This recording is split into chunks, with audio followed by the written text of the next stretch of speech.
विराट कोहली एक वो एग्जाम्पल है, एक वो सिद्धांत है स्पेशली बडिंग इंडियन एथलीट्स के लिए, जो हर तरह से उनको बताते हैं कि focus, consistency.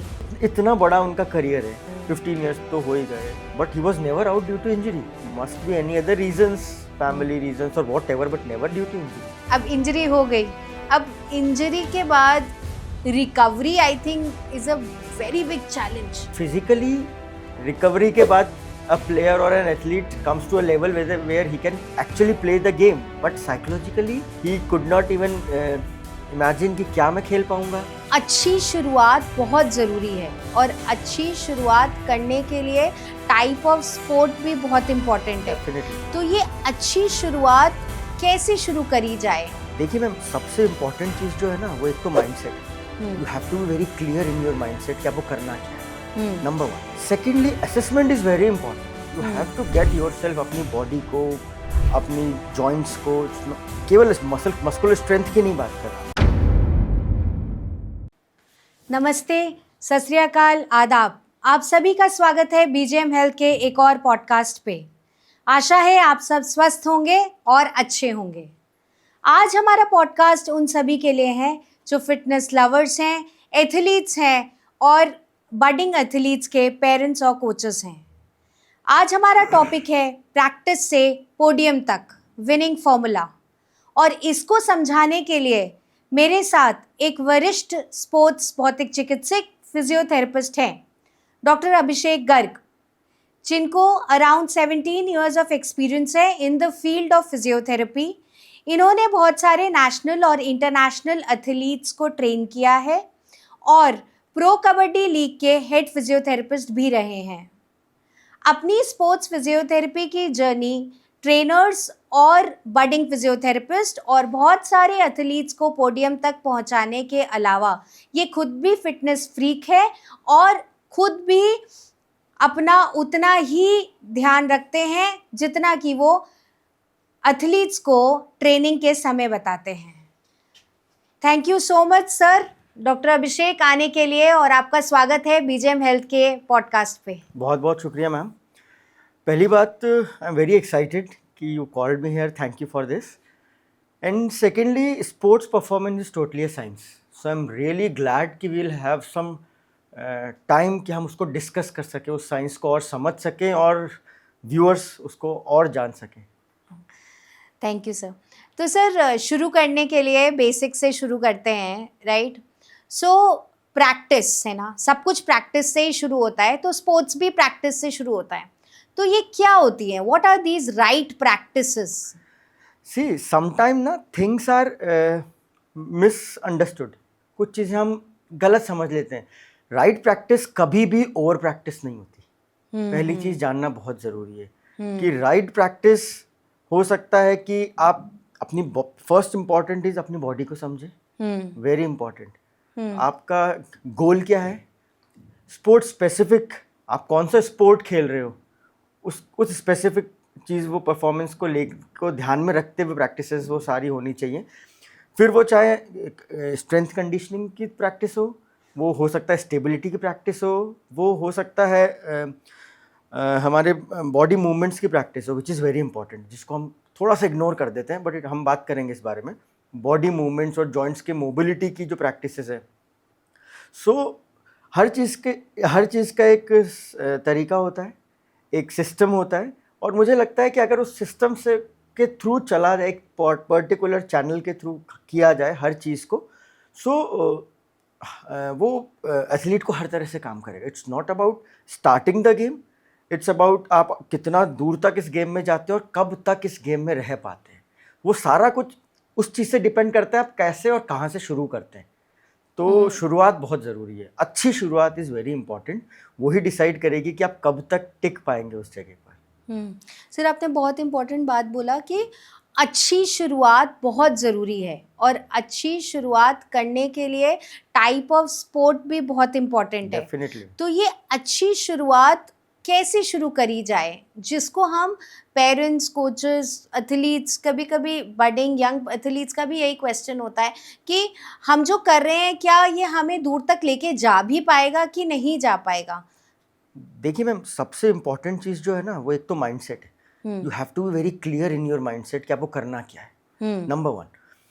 Secondly, assessment is very important. You have to get yourself, अपनी बॉडी को, अपनी जॉइंट्स को, केवल मस्कुलर स्ट्रेंथ की नहीं बात कर रहा मैं, ओवरऑल जॉइंट मोबिलिटी है, मस्कुलर स्ट्रेंथ है, एंड्योरेंस है, स्टेबिलिटी है, ये कुछ पिलर्स हैं जो हम फिटनेस के पिलर्स की बात करते हैं. तो इन सारे पिलर्स को ध्यान में रखते हुए हमें उन चीज़ों को केयर करना पड़ेगा, उनको असेसमेंट के ऊपर उनको रखना पड़ेगा. And we have to regularly keep assessing the things, क्योंकि असेसमेंट इज़ वेरी इंपॉर्टेंट. हो सकता है मैंने शुरू किया, एक बार असेस किया, I am going very good, लेकिन 6 महीने बाद मेरा परफॉर्मेंस कम हो रहा है, लेकिन असेसमेंट नहीं है. तो परफॉर्मेंस तो कम हो रहा है, लेकिन हमें समझ ही नहीं आ रहा क्यों कम हो रहा है. So there you need a proper assessment. वो किसी भी तरह का असेसमेंट हो सकता है. It could be a psychological assessment, it could be a physical assessment, और अ टेक्निकल असेसमेंट जो कि कोचेस कर सकते हैं. So it has to be the holistic thing जिसके पीछे हमें काम करना पड़ेगा. तभी आप उस पोडियम तक जा सकते हैं और उस पोडियम पे अपने आप को मेंटेन कर सकते हैं. सर, आपने फिटनेस के पिलर्स की बात करी. Yes, ma'am. तो अगर आप व्यूअर्स को बहुत क्लियरली बताएं कि ये फिटनेस के जो पिलर्स होते हैं. श्योर. सो देखिए, फिटनेस के नॉर्मली 4 से 5 पिलर्स हम मान के चलते हैं, जिसमें कि एंड्योरेंस का मतलब होता है कि हम कितनी देर तक कोई एक्टिविटी को कंटिन्यू कर सकते हैं, दैट इज एंड्योरेंस. स्ट्रेंथ, कि हम किस इंटेंसिटी से उसको कर सकते हैं, राइट. स्ट्रेंथ का मतलब है इंटेंसिटी, राइट. तो स्ट्रेंथ में मतलब है, अगर हम वेट की बात करें तो हम कितना वेट लिफ्ट कर सकते हैं, दैट इज स्ट्रेंथ. अब अगर मैं रनिंग की बात करूं तो किस स्पीड से रन कर सकते हैं, दैट इज इंटेंसिटी. कभी कभी समझने में दिक्कत होती है कि इंटेंसिटी एक्चुअली होती क्या है. तो रनिंग की अगर हम बात करें तो किस स्पीड से हम रन कर सकते हैं, दैट इज इंटेंसिटी. लेकिन हम कितनी देर रन कर सकते हैं, दैट इज एंड्योरेंस. तो ये 2 चीजें. Then comes balance. आपको और हमको, जिनका सब कुछ नॉर्मल है ना, हमें पता नहीं पड़ेगा हम बैलेंसिंग इशू डिसऑर्डर क्या होता है. जिनको प्रॉब्लम है उनसे पूछो. Balance is so much important. For example, एक runner is running throughout the stride. तो जब वो एक पैर पे आ रहा है तो इट्स हिज बैलेंस, क्योंकि he is training for that. इसलिए ना हमें समझ में आ रहा है ना शायद he is very much good in to that balancing thing कि he is okay. So balance is one of the very important thing that goes over that. And then definitely flexibility again plays a major role. Injury prevention के लिए flexibility is very important. हम इसको एक ना छोटी सी एक कहावत बोले कि जो भी बोल दे कि जो झुकता नहीं वो टूट जाता है, राइट. करेक्ट. तो आप जितने फ्लेक्सिबल होंगे, इंजरी के चांसेस उतने कम होंगे आप, राइट. तो flexibility is also very important. अब इस फ्लेक्सिबिलिटी का एक और पैरामीटर होता है जॉइंट मोबिलिटी. वो थोड़ा सा, जिसको हम कहते हैं अंडररेटेड चीज है, और हम उसको ध्यान नहीं दिया जाता, but that is very important कि आप जॉइंट मोबिलिटी पे कितना काम कर रहे हैं. बिकॉज अगर हम टेक्निकली बात करें तो every joint movement affects the mobility of other joint, right. तो अगर मेरा हिप की जो mobility is not up to the mark, it will definitely affect my knee as well as my lower back, right. तो ये हम specially बात करते हैं जब हम फास्ट बॉलर्स की बात करते हैं कि हिप मोबिलिटी प्रॉपर नहीं है, और फास्ट बॉलर का लैंडिंग लेग अगर प्रॉपर नहीं पड़ेगा तो डेफिनेटली एक तो लिगामेंट इंजरीज के चांसेस बहुत ज़्यादा है, एंड फिर लॉन्ग रन में प्रॉब्लम बहुत आती है. तो इसीलिए hip mobility is very important, which is quite commonly seen. हम रूटीन की प्रैक्टिस में बहुत कॉमनली देखते हैं कि just with the hip mobility आप नी के स्ट्रेस को कितना इजीली क्लियर ऑफ किया जा सकता है. So these are the basic pillars of general fitness. मैं इसको अभी स्पोर्ट्स स्पेसिफिसिटी की बात नहीं कर रहा, जनरल अगर हम बेसिक फिटनेस की बात करें, चाहे कोई भी स्पोर्ट हो, XYZ whatever be the sport, so these are the pillars. अगर हम इन पिलर्स पर ध्यान रखेंगे तो अपने आप फिर हम लास्ट में बात कर सकते हैं स्पोर्ट्स स्पेसिफिक थिंग्स, कि उस पर्टिकुलर स्पोर्ट की डिमांड क्या है. Definitely we have to train according to that, क्योंकि हो सकता है किसी स्पोर्ट में आपको स्ट्रेंथ ज़्यादा चाहिए. जैसे हम पावर लिफ्टिंग की बात करते हैं, उसमें हमें एंड्योरेंस नहीं चाहिए, but we need a strength, ठीक है. किसी चीज़ में हमें एंड्योरेंस ज़्यादा चाहिए, marathon, so we need more of the endurance rather than strength, ठीक है. देन फ्लेक्सिबिलिटी में हम जिम्नास्टिक्स की बात करते हैं तो हमें फ्लेक्सिबिलिटी की ज़्यादा ज़रूरत है. तो XYZ वॉट एवर. लेकिन हम अगर आप गौर करेंगे कि मैंने क्या बोला, तो हम ये बात कर रहे हैं कि हम किसी भी स्पोर्ट में हम इन्हीं चारों पिलर्स के ऊपर अपना बिल्डअप करते हैं पूरा करियर। सो उसको किस तरह से करना है, it depends on the demand of the sport. तो इट गोज लाइक दैट। तो अगर मैं बहुत ही सीधे शब्दों में कहूँ, सो राइट प्रैक्टिसेस जो होती है they demand these fitness pillars definitely and जो राइट प्रैक्टिसेस शुरू होंगी उसमें ये सारे के सारे पिलर्स देखे जाएंगे as per the sports, as per the demand of the sport. Yes, as per the demand of the sports perfect ma'am. This would be made, है ना? Yes, जैसे जिसकी जो डिमांड होगी उसके Right, अकॉर्डिंग होगा, right, राइट? बट एक बहुत कॉमन चीज होती है इंजरी। यस, इंजरी जब हो जाती है तो उसके बाद एथलीट को तो ऐसा लगता है कि वो बस कम बैक हो गया है, राइट? तो उस चीज़ में स्पेशली जो यंग एथलीट्स होते हैं उनके पेरेंट्स भी बहुत ज़्यादा घबरा जाते हैं, वो खुद भी बहुत ज़्यादा घबरा जाते हैं। तो इसको कैसे प्रिवेंट कर सकते हैं? ये एक तो प्रिवेंशन पहले है, और उसके बाद अगर हो गई इंजरी तो उसके बाद क्या? See, ma'am, this is most important topic, injury prevention. Because injury एक बार हो गई तो डेफिनेटली आप कई वीक्स पीछे चले गए, ठीक। और वीक्स पीछे जाने का मतलब सिर्फ करियर की बात नहीं करेंगे हम एक एथलीट के, बट माइंडसेट, साइकोलॉजिकली इज एक सेटबैक होता है एक एथलीट के लिए एक इंजरी, राइट? क्योंकि कंपटीशन सबको पता है हर स्पोर्ट में बहुत है। India is full of talents. So once you are out of the game for 2 months, for example, so it's really tough to come back. Rishabh Pant is an exception, and then it has to be talked about. हम बाद में बात करेंगे शायद इसके बारे में। So injury prevention के लिए अगेन थोड़ा सा पीछे जाके बात करूँगा कि माइंडसेट तो डेफिनेटली इंपॉर्टेंट है। You have to be confident enough कि जब आप रिहैब कर रहे हैं तो उसके लिए आपको you have to be positively in the mindset, no doubt. But injury prevention के लिए कुछ चीज़ें हैं, जैसे कुछ पॉइंट्स हैं जिसको हम टेक केयर कर सकते हैं, और डिटेल में हम बात कर सकते हैं, बट बेसिक, बहुत बेसिक जो कोई भी समझ सकता है कि हाइड्रेशन वेरी इंपॉर्टेंट। हाइड्रेशन मतलब हमें, और इसको और मैं और सिंपल करता हूँ तो हमारी मसल्स को ऑक्सीजन की बहुत ज़रूरत होती है, राइट? करेक्ट। हमारी मसल का कॉन्ट्रैक्शन, रिलैक्सेशन और बहुत सारी चीज़ों में, हर चीज़ में वी नीड ऑक्सीजन। ऑक्सीजन से ही एनर्जी हमारी मसल्स को मिल रही है। तो एंड वो जो ऑक्सीजन है, वो ऑक्सीजन हमें बेसिकली वाटर से मिल रही है बॉडी को। So hydration is important in that way. और केवल हाइड्रेशन नहीं, मैं इलेक्ट्रोलाइट का रोल भी बोलना चाहूँगा। हाइड्रेशन में केवल पानी की हम बात नहीं कर रहे, electrolyte balance is very important, क्योंकि मसल्स का सारा कॉन्ट्रैक्शन सोडियम, पोटेशियम, क्लोरीन के आसपास घूमता है। सो डेफिनेटली सिर्फ पानी नहीं, साथ में किसी भी तरह का हाइड्रेशन हो सकता है, ठीक है? ज़रूरी नहीं है कि हम किसी फैंसी हाइड्रेटिंग ड्रिंक के ऊपर जाएं या कुछ फैंसी या कॉस्टली हाइड्रेटिंग ड्रिंक ले जाएं। ये सिर्फ नमक नींबू पानी का एक छोटा सा ORS हो सकता है, which is very pocket friendly. देखिए सी एथलीट्स, हमें जो दिख रहे हैं आज athletes, they are the elite level, they have everything to do, but when they must have started, they can't even afford शायद Electral, right? So it is important कि हम उस लेवल, ग्राउंड रूट लेवल पर भी injury prevention is important वहां तक पहुंचने के लिए, राइट? सो डेफिनेटली पहली चीज तो hydration and nutrition, very important. Nutrition को अगेन अब तो लोग बाग बहुत अवेयर हो गए इस बात को, न्यूट्रिशन को लेके, बट कभी कभी बहुत अंडररेटेड माना जाता है इसको, क्योंकि वही बात है कि लैक ऑफ नॉलेज, कि हम प्रैक्टिस कर रहे हैं, ओवर ट्रेन कर रहे हैं, सब कुछ कर रहे हैं, रिकवरी के ध्यान नहीं दे रहे, न्यूट्रिशन का ध्यान नहीं दे रहे, तो अगेन इंजरी डेफिनेटली होगी, 101% है। सो ये बहुत बड़ी क्रूड बात है कि ये चीज़ हो गई। Next which comes is proper warm up and proper cool down, very important.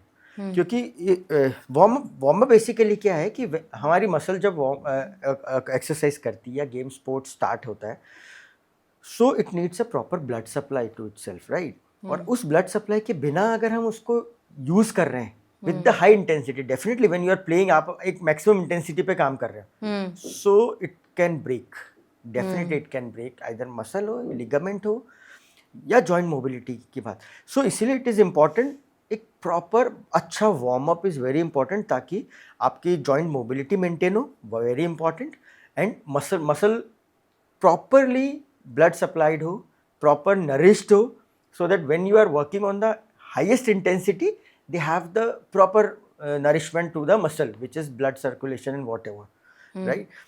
So and ये था प्री गेम, बट उतना ही इंपॉर्टेंट होता है कूल डाउन.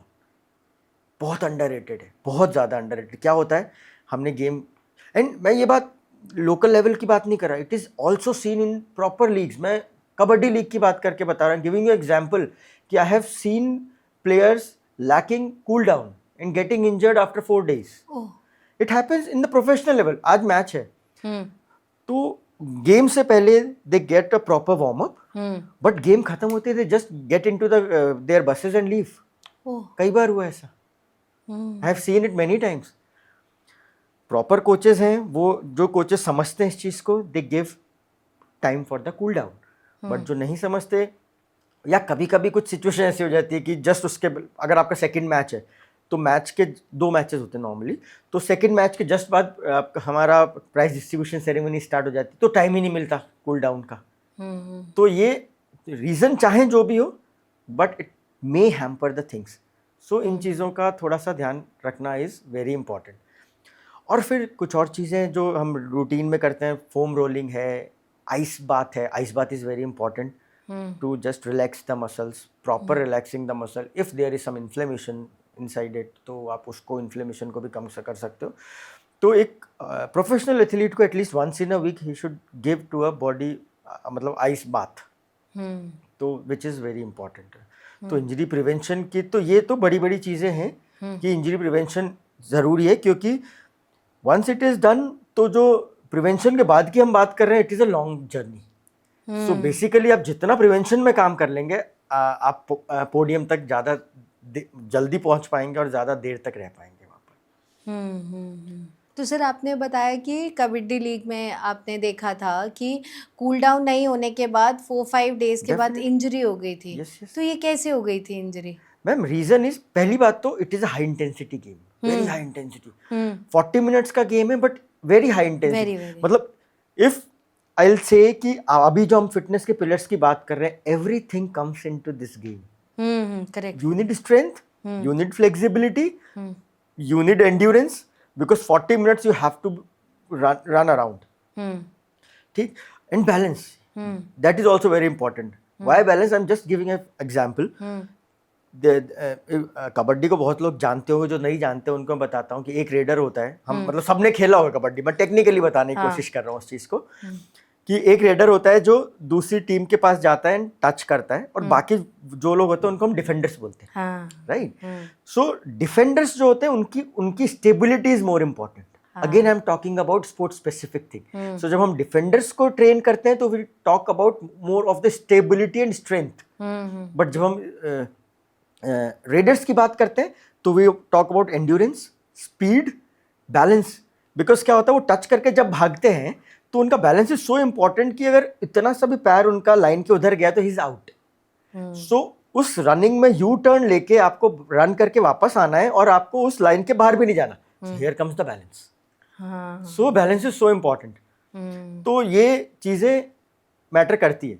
अब बैलेंस के हम छोटा सा एग्जाम्पल, अभी थोड़े दिन पहले की बात बता रहा हूँ. हर्षा भोगले का किसी टॉक में था कि विराट कोहली की हम बात कर रहे थे, कि Virat Kohli so quick when he turns after running. It's a balance. It's not just the strength, it's not just endurance, it's the balance. कि he has such a good balance. Everybody knows he is one of the fittest cricketer in the world. So when he takes the run and turns back, so immediately shifts his back to the other hand, so he can see the ball clearly कि ball कहाँ पर है, so that he can run properly. So जब आप turn करते हैं इतनी जल्दी से, you definitely need a balance. So वही है कि इन पिलर्स पे आपको काम करना पड़ेगा to prevent injuries. तो अगर आप नहीं काम करेंगे तो injuries are very common. Right. और आपने जो विराट कोहली की बात करी, आई थिंक जो भी आपने पॉइंट्स बोले, it goes with him because his focus was very very straight forward from the years of being him as a teenager. उनके बचपन से ही was very clear what he has to be. That is very important. mindset, clear mindset is important. Then only you can walk आपको क्या करना है, कहाँ जाना है, तो उस हिसाब से training and everything definitely you have to do that. And I think वो जो वार्म अप कूल डाउन, हाँ, आपने he देखा is होगा. one of those who Yes. never misses it. Even just before, I have read somewhere कि just before the match he used to be in the gym. He is definitely into the gym before the your proper game. Normally people don't. They are definitely, everybody is warming up with their own ways, but he is the person who never skips his gym. He is there into the gym, whether before the match or after the match, whatever. That so I think Virat Kohli एक वो example है, एक वो सिद्धांत है specially budding Indian athletes के लिए, जो हर तरह से उनको बताते हैं कि फोकस, कंसिस्टेंसी और फिटनेस के पिलर्स कितने जरूरी हैं. डेफिनेटली. मेरे को मतलब मुझे याद नहीं आता शायद कि Virat Kohli was out ever due to injury. हाँ, मतलब इतना बड़ा उनका करियर है. इट्स हाँ. Been more than 15 years, almost 16 17 15 years तो हो ही गए, but he was never out due to injury. It must be any other reasons, family reasons और whatever, but never due to injury. And he has been playing continuously so long. अभी जैसे recently अगर हम बात करें तो बुमराह के fitness पे बहुत सारे क्वेश्चंस उठते हैं, राइट? कि बुमराह और सिराज को कंपेयर किया जा रहा है. बहुत सारे लोग बोल रहे हैं कि यू कैन नॉट डिसाइड कि आपको कितने मैचेस खेलने हैं या कितने ओवर्स खेल आप बॉल करोगे. Once you are into the ground, so whatever game demands you have to fulfil that. So it is all about the fitness. Last अभी इंग्लैंड सीरीज में Bumrah just played 3 matches, he was out for 2 matches, he has the injury issues. So again वो whatever be the reasons, बहुत सारे reasons हो सकते हैं, हम उसकी बात तो अभी नहीं करेंगे कि क्यों वो इंजरी बार बार होती है, वो बहुत टेक्निकल हो जाएगा. So but he is prone to injuries due to some actions, due to some lending, although he has changed many things from the past 5 years, जिससे इंजरीज के चांस. अगेन हम उसकी अब टेक्निकली हम बात करें तो इंजरी प्रिवेंशन का एक पार्ट टेक्निकल भी है कि आप जो स्पोर्ट कर रहे हो, how perfectly you are doing that technically, which will also help you to prevent the injuries. हाँ, तो सर आपने बात करी, करियर की बात करी है ना, तो वैसे भी स्पोर्ट्स एथलीट्स का करियर बहुत थोड़ा होता है पोडियम तक रहने वाला. मैम ये चीज़ डिपेंड्स कुछ फैक्टर्स पे. अच्छा. एक तो type of the game, definitely किस तरह का गेम है वो डिसाइड करता है कभी कभी, और कभी कभी when you come above that, आपका अपना फिटनेस, आपकी अपनी consistency and how much you want to be into this and how long you want to be into this. Again वो छोटा वर्ड में माइंडसेट, वो बड़ा इंपॉर्टेंट गेम प्ले करता है, राइट? अभी हम जैसे अभी हमने विराट कोहली की बात की, वो अभी भी he has retired from some formats just by himself, not due to fitness. हाँ, right. He can easily play for 3-4 years more आराम से. but ठीक है, वो whatever be the reasons, they are the better judge for that. Definitely he has been. So that is very important कि आपको कितना लंबा खेलना है. क्योंकि मैंने बहुत सारे यंग एथलीट्स देखे और पेरेंट्स भी बहुत कंसर्न देखे, बिकॉज एकेडमीज बहुत सारी चलती हैं. तो कई बार पेरेंट्स यही बोलते हैं कि करियर इतना छोटा होता है, हम इतना टाइम इन्वेस्ट करते हैं, तो ऐसे कैसे हो कि. हाँ मैम, वो उसी की हम बात करें ना कि करियर छोटा बड़ा, कई इन सारे जो हम पीछे पिलर्स की बात करते आ रहे हैं, इट डिपेंड्स ऑन सब कुछ पे कि आपका इंजरी प्रिवेंशन कितना अच्छा है. Assessment is very important. If you are a professional player, you have to get yourself assist. अब प्रॉब्लम क्या होती है कि ग्राउंड रूट लेवल पे इस चीज़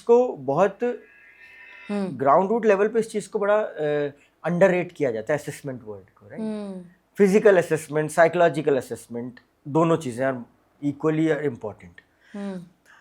हम जो देख पा रहे हैं या जिनके बारे में जानते हैं, वो एक सर्टेन अचीवमेंट्स पर हैं जहाँ पर उनके पास सारी फैसिलिटीज़ हैं. Exactly, right. अब हम क्रिकेटर्स की बात करें या हम अपने नॉर्मल किसी और प्रोफेशनल स्पोर्ट पर्सन की बात करें, तो they are into access with all the facilities.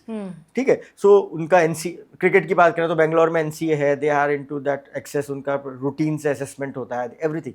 But वहाँ तक पहुँचना इज अ बिग डील. सबसे मेजर इशू तो वही है कि वहाँ तक कैसे पहुँचा जाए. वहाँ तक पहुँचने के बाद तो यू हैव एवरीथिंग, और प्रॉब्लम वहीं होती है कि ग्रास रूट लेवल पर उसको हम असेसमेंट नहीं करते। हम असेसमेंट नहीं करते तो हमें पता ही नहीं पड़ता कि प्रॉब्लम्स क्या है। फिर हम सिर्फ टेक्निक्स को सही करने की कोशिश करते हैं, तो वो पॉसिबल नहीं, राइट। अगर हम एक छोटा सा एग्जांपल की बात करें कि अगर मेरे नी जॉइंट में मेरे एडक्टर्स मतलब हमारी अंदर इनर थाई की जो मसल्स होती हैं उनको हम एडक्टर्स बोलते हैं, और हिप्स के जो बाहर की मसल्स हैं जिनको हम अबडक्टर्स बोलते हैं। अगर इम्बैलेंस है, राइट, अबडक्टर मेरा वीक है, अगर मेरा अबडक्टर वीक है तो मेरा लैंडिंग प्रॉपर हो ही नहीं सकती एक फास्ट बॉलर की। अबडक्टर वीक है and you are landing proper नहीं होगी, आपका नी अनस्टेबल है। अबडक्टर का एक फंक्शन नी की स्टेबिलिटी भी होता है। एक आईटी बैंड एक बनता है जो हिप की मसल्स और एक फेशिया मिलके एक आईटी बैंड बनाते हैं विच आपका नी को स्टेबलाइजेशन के लिए। सो अगर, और वो हमें पता कैसे पड़ेगा, वो असेसमेंट से ही पता पड़ेगा ना। एक बॉलर जो टेक्निकली मतलब साइंटिफिकली या उसको टेक्निकली उसको नहीं पता, उसको सिर्फ बॉलिंग आती है, वो बॉलिंग कर रहा है, वो हो सकता है वो technically he is trying to get right, but नहीं हो रहा। क्यों नहीं हो रहा? बिकॉज आपका physically you are not good to follow that technique. So आपको physically you have to be sound, तभी आप टेक्निकली साउंड हो सकते हैं। आप फिजिकल एंड साइकोलॉजिकल एस्पेक्ट को साइड में करके आप टेक्निकली साउंड होना चाहें तो it is not possible.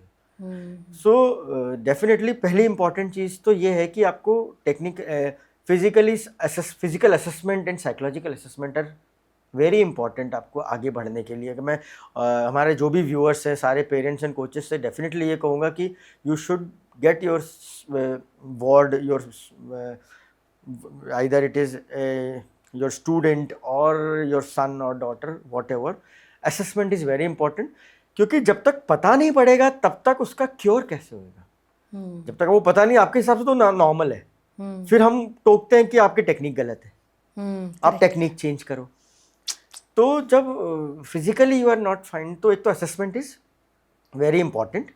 Assessment होगा तो फिर आगे की सारी चीज़ें अपने आप इजी होती रहेंगी। इंजरी प्रिवेंशन बहुत इजी हो जाएगा एंड डेफिनेटली रिकवरी की जो हम बात करते हैं, अभी हमने थोड़ी देर पहले बात की हाइड्रेशन, नरिशमेंट, ठीक है, उसके बाद आइस बाथ है, फोम रोलिंग है मसल्स को रिलैक्स करने के लिए।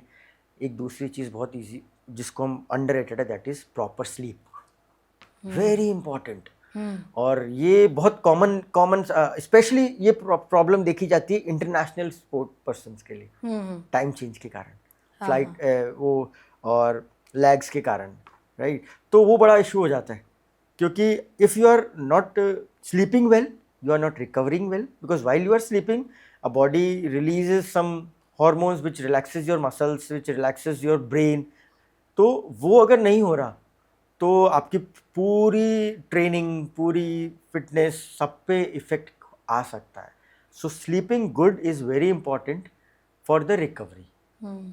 आई थिंक स्लीप बहुत इम्पोर्टेंट रोल प्ले करती है for recovery after the sport also, after playing the sport. Yes, also after playing the sport or while training for the sport, सब important है। अब जैसे कुछ जो सीजन्स होते हैं बहुत बड़े सीजन्स हैं। हाँ, अगर हम बार बात मैं प्रो कबड्डी की कर रहा हूँ क्योंकि सबसे बड़ा सीजन है, राइट। या तो प्रो कबड्डी है या तो फिर अभी इंडियन सॉकर लीग है which is 8 months। Right. Pro kabaddi league अगर हम ट्रेनिंग कैंप को इंक्लूड करें तो it is 5 months। Right. So 5 months you have to continuously train yourself and maintain yourself। क्योंकि अक्सर ये होता है कि 22 गेम्स हो रहे हैं, हाँ, राइट, 22 गेम्स में 10 गेम्स तक आप सही चल रहे हो, एक हाफ अच्छा चलता है, दूसरे हाफ में आपकी परफॉर्मेंस गिर जाती है। वाई? Simple, maintenance. आपने स्टार्ट अच्छा किया but you fail to maintain that. तो मेंटेनेंस इज़ वेरी इंपॉर्टेंट, और मेंटेनेंस हर तरह से इंपॉर्टेंट है। वो हम रिकवरी की बात करें, इंजरी प्रिवेंशन की बात करें, स्ट्रेंथ, एंड्योरेंस, बैलेंस, सब कुछ, बट वही उसमें स्लीप का भी एक बहुत बड़ा रोल आ रहा है। बिकॉज रिकवरी बहुत ज़रूरी है, उसमें हाइड्रेशन और इन सब की हमने बात की, लेकिन स्लीप मोस्ट अंडररेटेड थिंग, लेकिन मोस्ट इम्पॉर्टेंट थिंग। हाँ, जैसे पोडियम तक पहुंचना प्रैक्टिस से है, बट मुझे लगता है कि जब हम स्पोर्ट्स खेल रहे होते हैं तो हर दिन ही हमें पोडियम तक पहुंचना होता है। Definitely ma'am, you are right. क्योंकि Professionally, you have to prove yourself every day. Every day, right. It's not just the single thing. Consistency is very important. तो वो किसी भी चीज़ की consistency हो, but you have to be consistent in everything, technically भी, psychologically भी, and physically भी. So you have to be consistent in all the parameters, because आपने जब a person or athlete when decides to go to the podium, so he has something, he or she has something in the mind. They have the view or the picture what they want to be. So every day is a battle.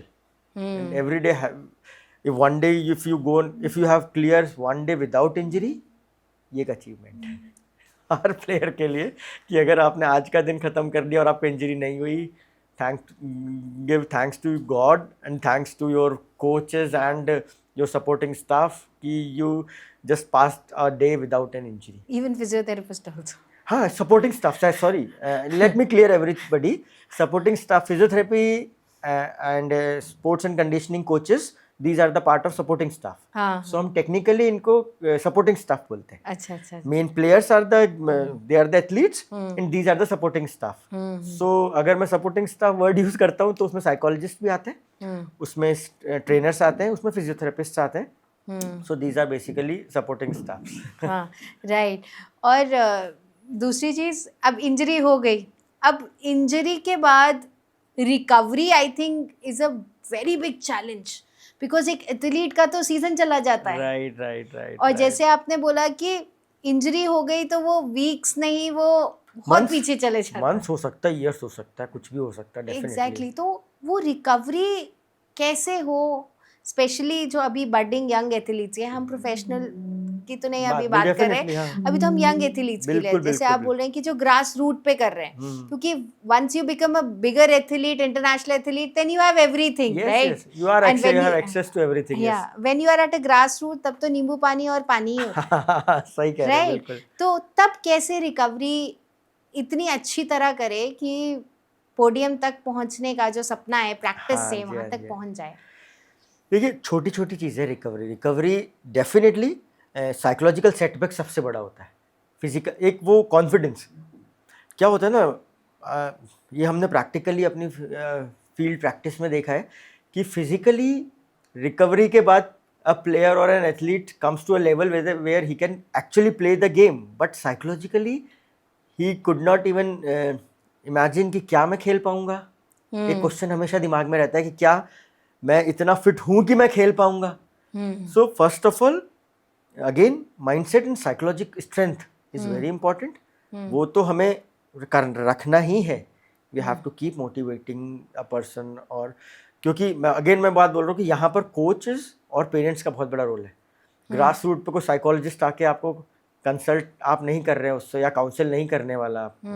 सो यहाँ पर आपको एक coaches का और specially parents का, again starting में आपके पास ज़रूरी नहीं कि आपके पास इंटरनेशनल लेवल के कोचेस भी हो. तो पेरेंट्स का बहुत बड़ा रोल है कि how they motivate their board, right. फिर again assessment, injury assessment is important. Proper assessment, क्योंकि proper assessment is the initial और the first milestone for the recovery. So that is again plays a major role. Nutrition बहुत ज़रूरी है, जो भी आपके availability हो. न्यूट्रिशन मतलब हमेशा फैंसी नहीं होता. पहली चीज़ सबको मैं बहुत क्लियर करना चाह रहा हूँ कि न्यूट्रिशन का मतलब, हमेशा हम जब डाइट और न्यूट्रिशन की बात करते हैं ना, तो सबका हाथ पॉकेट पे जाता है ना. तो ज़रूरी नहीं है कि हमेशा डाइट और न्यूट्रिशन फैंसी होना ज़रूरी नहीं है. It can be the basic things, very basic thing. हमें बस इतना पता है कि आपको पता है कि हमें मल्टीविटामिन्स चाहिए, हमें हाई प्रोटीन डाइट चाहिए, गुड कार्बोहाइड्रेट्स लोडिंग चाहिए, specially before the game, immediate energy के लिए सबसे जल्दी तो कार्ब लोडिंग चाहिए. एंड एक particular amount of fat is also important. ये चीज़ हमें पता होनी चाहिए और सबको पता करनी चाहिए, एजुकेट होना चाहिए. और बाकी क्या करना है इसके लिए आप अपनी किचन से निकाल सकते हो. Everything is available in your kitchen. So इसके लिए ज़रूरी फैंसी पाउडर्स लेना या फैंसी चीज़ों को लेना definitely it's an expensive task. Yes. So उसके लिए थोड़ा सा इन चीज़ों पर केयर करना है. तो nourishment and nutrition is very important for the recovery. So हमारी बात हो गई, हम असेसमेंट की बात कर ली, हमने रिकवरी नरिशमेंट की बात करी, साइकोलॉजिकल सेटअप्स की बात कर ली। अभी चीज़ें आती हैं एक synchronization between the supporting staff. अभी मैं supporting staff is fancy word, उनकी बात नहीं करूंगा वहाँ पर, बट अगर मैं ग्रास रूट की बात करूंगा तो सपोर्टिंग स्टाफ कौन है? उनका कोच है, उनके पेरेंट्स है, और जिनके साथ भी वो प्रैक्टिस कर रहे हैं, मे बी बडीज़ हो सकते हैं, उनके फ्रेंड्स हो सकते हैं या कलीग्स हो सकते हैं, उनका एक मेजर रोल होता है।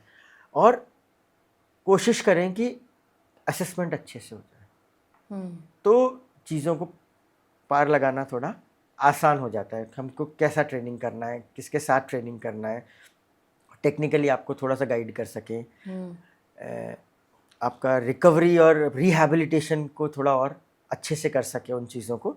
सो ज़रूरी नहीं है कि इस चीज़ के लिए आपको हायर सेंटर्स या हमेशा ही आपको आप हमेशा प्रॉब्लम वही होती है। हम जब भी हम बात करते हैं तो फाइनेंशियल इश्यूज़ आते हैं ग्रास रूट लेवल पे, और अगर आप देखेंगे तो हमारे ज़्यादातर एथलीट्स की, प्रॉपर एथलीट्स की अगर हम बात करेंगे, like runners, high jumpers, they come from the villages जहाँ पे उनके पास एक्सेस ही नहीं है फैसिलिटीज़ का, but it's just because of their confidence and will power they reach somewhere, but एक तरफ रह के रुक जाके रह जाते हैं, स्टेट में रह के या नेशनल्स तक जाके रह जाते हैं। रीज़न वही है, वही डिफरेंस आता है कि आप नेशनल से इंटरनेशनल पे कैसे पहुँचे और स्टेट से नेशनल्स में कैसे पहुँचे।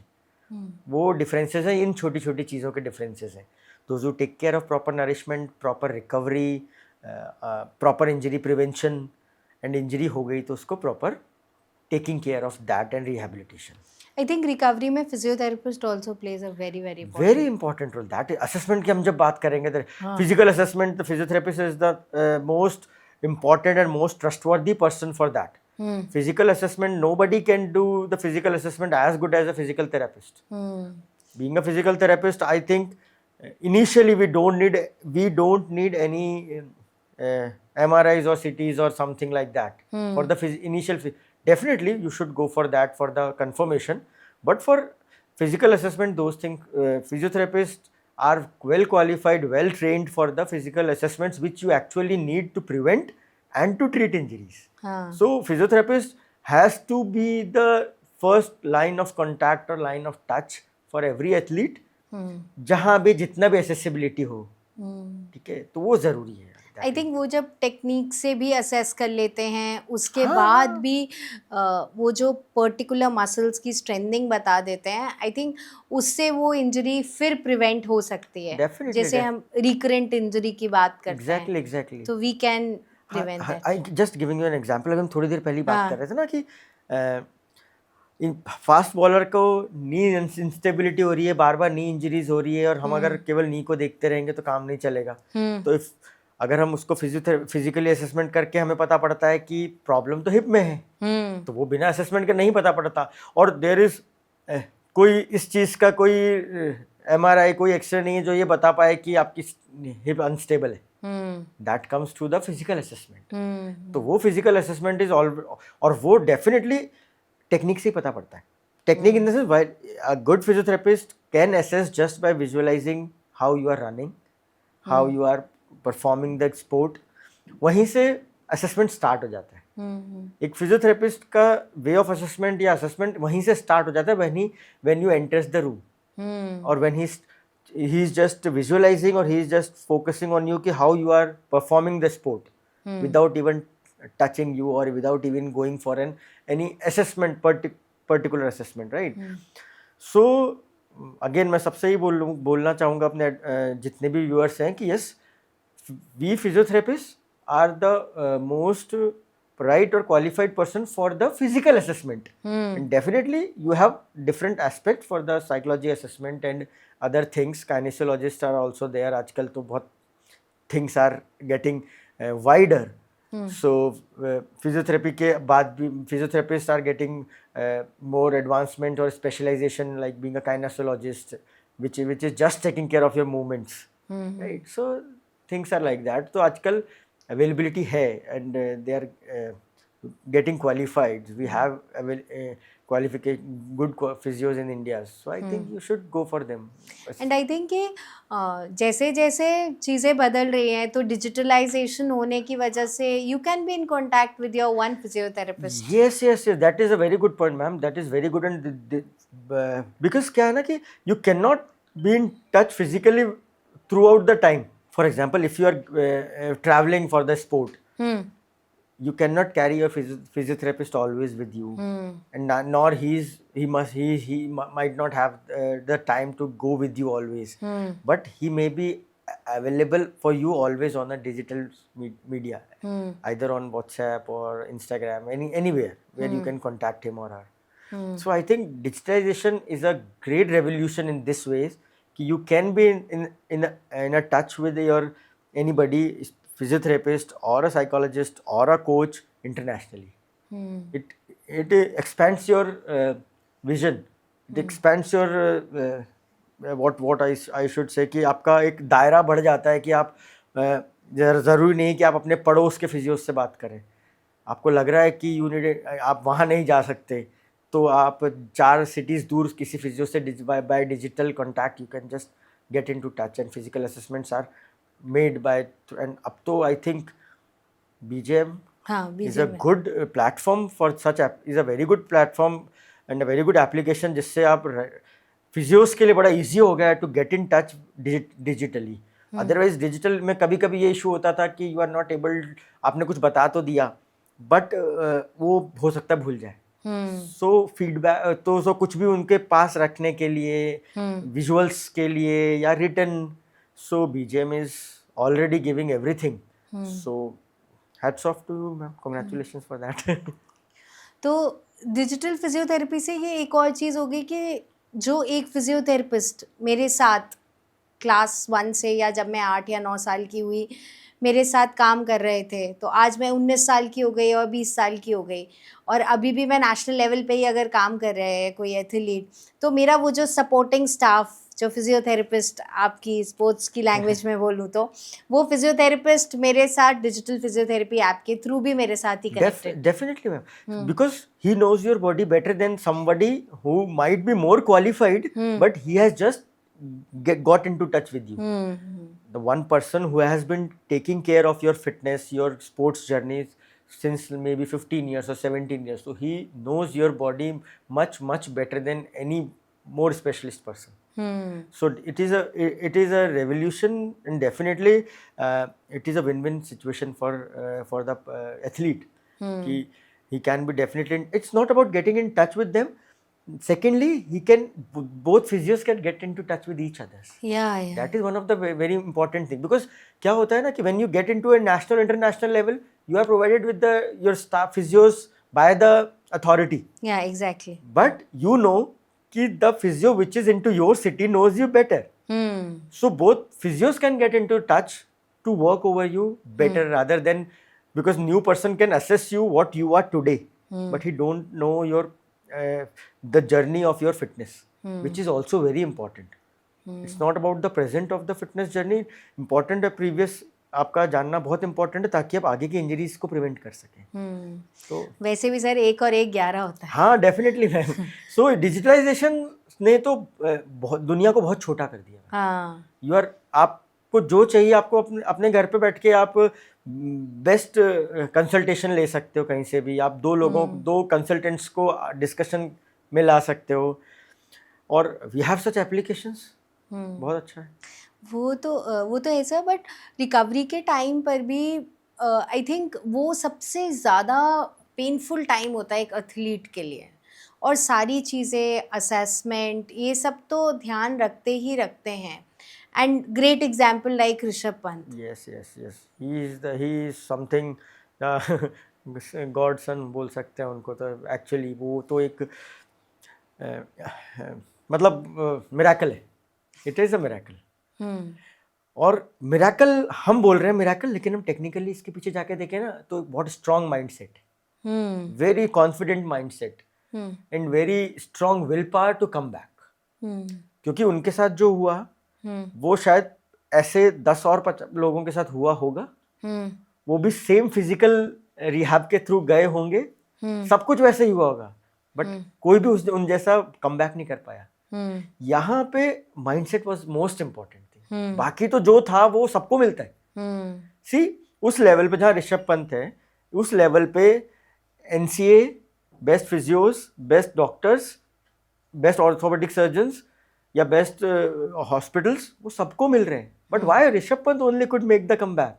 It is the psychological strength and the strong mindset and the strong will power. तो अगेन हम बात कर रहे हैं कि physical fitness, yes it's important, but what I think is 40% role is played by your mindset, how strongly you are psychologically, that is very important. I think वो जो motivation, दो इतने सारे प्लेट सर्जरीज के बाद, yes, वो सी मुझे ऐसा लगता है वो कोई मोटिवेट कर नहीं सकता आपको, इट इज बाय इनसाइड, ये अंदर होता है आपको ना। Self motivation is important.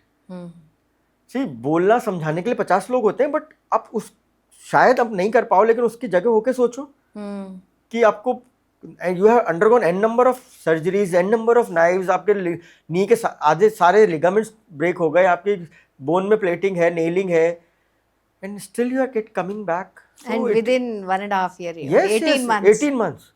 It is a miracle, and it has to be the inspiration for every athlete, definitely. But I pray किसी के साथ ऐसा ना हो, but अगर होता है तो this is the inspiration. ऐसा ये strong mindset is very important. जैसे आपने शुरुआत में भी कहा था कि प्रैक्टिस तो हम शुरू कर लेते हैं, हम राइट प्रैक्टिसेस भी शुरू कर लेते हैं, लेकिन एक्चुअली हम कौन से माइंडसेट से शुरू करते हैं, वो ही पोडियम तक रहने भी देता है और पोडियम तक रुकता भी है। बिल्कुल बिल्कुल बिल्कुल मैम। माइंडसेट के साथ एक आता है विजन। आप अगर आज हम कर रहे हैं start, but I know most of the athletes start for the whenever they start their sport, their mindset या their vision is to go to the international level. अच्छा, सब नहीं पहुंच पाते। डिफरेंस चीज़ों में आता है, physical strengthening, physical training, mindset, psychological strength, ठीक है, वो कई सारे चीज़ों डिफरेंस आता है। बट माइंडसेट तो इम्पॉर्टेंट है when you start everything. So if you are with a clear vision, clear mindset, and yes, if you are ready to give your 100%, आजकल sport is not a part-time thing. हाँ, Sport is not at all a part-time thing, रही नहीं। If you want, ठीक है, अगर आपको as a hobby करनी है तो it is different, but as a career करना है तो you have to give a full-time thing. Sport is very tough being a half, क्योंकि competition is very tough. तो and you have to take care all the pillars, all the fields of the training, of the techniques, everything. So वो तो आपको take care कर। India is full of talents, चाहे वो कोई भी sport हो, नॉट ओनली क्रिकेट। हम कबड्डी की बात करते हैं तो India is the best team internationally in the kabaddi, so they are playing good. हम टेनिस की बात कर सकते हैं, we have done very good in tennis, badminton, everything. But कितने लोग पहुंच पाते हैं, वो इन्हीं चीज़ों के डिफरेंसेस हैं। सारी चीज जिसकी हमने अभी तक बात की, वही उनको अलग बनाते हैं, जो कि आज वहां पर खड़े हैं पोडियम पर और जो मेंटेन कर पा रहे हैं अपने आप को। सो अब हम पहुंचने की बात करें तो कितने बहुत सारे लोग पहुंच जाते हैं। 2 साल, कोई 2 साल चलता है, कोई 1 साल चलता है, कोई 4 साल चलता है, 15 साल, 20 साल। सचिन, देन हम अभी विराट कोहली, कितने होते हैं उसमें जो 15। या हम बात करते हैं लिएंडर पेस की, he is also one of the example कि जिन्होंने जो इस एज पे टेनिस खेलना, क्रिकेट को तो फिर भी हम कहते हैं कि उसमें शायद इतना फिटनेस नहीं चाहिए होते, but tennis is the high intensity, high endurance game. At the age of 42 he won the grand slam. So again वही डिफरेंसेस माइंडसेट और ट्रेनिंग के हैं। तो सर आप क्या विनिंग फॉर्मूला बताएंगे हमारे ऑडियंस को? अगर आपको एक winning formula, you have such a great experience with many, मतलब बहुत सारे एथलीट्स, ओवर 100 नेशनल और इंटरनेशनल एथलीट्स हैं, तो अगर आप एक विनिंग फॉर्मूला रेसिपी हमारे बडिंग एथलीट्स को बताए, जो प्रैक्टिस से पोडियम तक पहुँचे, है ना, जिसमें सारी चीज़ें हों, तो आप क्या कहेंगे? अगर मैं इसको बहुत ही सिंपल लैंग्वेज में हम बात करें ना, बस मैं I just want to sum up in बहुत ही छोटा सा कि it becomes very easy for everybody. So वो इतना सा है कि प्रॉपर नरिशमेंट, प्रॉपर हमारा जितना भी हम पिलर्स की बात कर रहे हैं उनको टेक केयर करना है. Injury management, injury prevention is very important. Management की हम बात अभी नहीं बात सोचो मत, पहले इंजरी प्रिवेंशन की बात को सोचो. बस ये बाकी हमने अभी जितना हमने बात की है उसमें हमने लगभग we try to cover all the things. तो इन 3-4 चीज़ों को अगर हम केयर करते हैं तो I think nothing is impossible. तो आपका take away message? It's just कि mentally you have to be very strong to move on to the any path, because mental strength and your long term vision, that is important. That will make you do everything whatever you want. Thank you so much sir for taking out your valuable time. मैं तो इतना ही बोलूँगी कि sir has summed up meticulously, इतने आसानी से, कि it is so important कि राइट प्रैक्टिसेस से शुरू करना, फिर उसके बाद राइट प्रैक्टिसेस से कैसे माइंडसेट से शुरू करना, असेसमेंट होना, टेक्निकली असेसमेंट होना, फिजियोथेरेपिस्ट के थ्रू असेसमेंट होना, ट्रेनर्स के थ्रू असेसमेंट होना, कोचेस के थ्रू असेसमेंट होना. असेसमेंट के बाद इंजरी प्रिवेंशन प्रोटोकॉल जिसमें warm up and cool down plays a very important role, and उसके बाद recovery, that plays a very crucial role. And I think वो जो sum up है, that is for all the fitness lovers. I will just say that practice to podium is a winning formula which comes with the summing up of physical, psychological, nutritional health, as well as seeking the guidance of the right professional at the right time. Thank you so much for joining us on this podcast. See you soon. Stay active, stay moving, be active. Shabba khair.